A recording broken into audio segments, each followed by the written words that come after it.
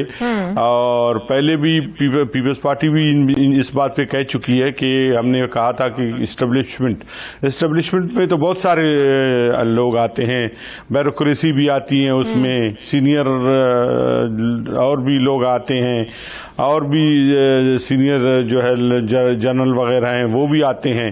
صرف آپ ٹارگٹ کر کے جو فوج کے 2 ادارے ہیں، ISI کے چیف اور آرمی چیف کا نام لینا کہ انہوں نے یہ کیا، انہوں نے وہ کیا، انہوں نے وہ کیا، تو میں سمجھتا ہوں کہ پاکستان میں اگر فوج نہیں ہوگا تو پاکستان بھی ایک بہت بڑی بحران میں ہوگا. آپ کو نہیں لگتا فیصلہ کرنے میں دیر ہوگی؟ نواز شریف نے جب یہ اپنا بیانیہ شروع کیا تھا کہ ہماری لڑائی، نواز شریف نے جب یہ کہا کہ ہماری لڑائی عمران خان سے نہیں ہے، ان کو لانے والوں کے خلاف ہے، تو آپ کو نہیں لگتا تب سمجھ جانا چاہیے تھا؟ آپ اس وقت یہ انڈیکیشن، یہ اشارے سمجھ نہیں پائے کہ نواز شریف صاحب کی سمت کیا ہے؟ نہیں جی، ہم یہ سمجھ رہے تھے کہ جی وہ اسٹیبلشمنٹ کہتا ہے، اسٹیبلشمنٹ کا جیسے میں نے کہا اس میں بہت سارے ایلیمنٹس آتے ہیں، اسٹیبلشمنٹ میں بہت سارے ایلیمنٹس آتے ہیں، لیکن جب میاں صاحب نے ٹارگٹ کرنا شروع کیا آرمی چیف کو اور ISI کے چیف کو، تو اس پہ سب کو تشویش ہوئی. ایون ان کے جو اتحادی ہے اس وقت PDM کے، ان کو بھی تشویش ہے اس مسئلے پہ کہ بھئی نام لے کے نہیں کہنا چاہیے، اور اس سے جو ہے معاملات بڑھے، پھر بڑھتے پھر آخر میں وہ آگے اور بھی بہت سارے معاملات آ گئے. لیکن بیسکلی مسئلہ یہی تھا کہ ہماری ریزرویشن یہ تھی کہ اس طرح نہیں ہونا چاہیے. ایک ہی ادارہ پاکستان میں بچا ہے، وہ ہے فوج کا ادارہ.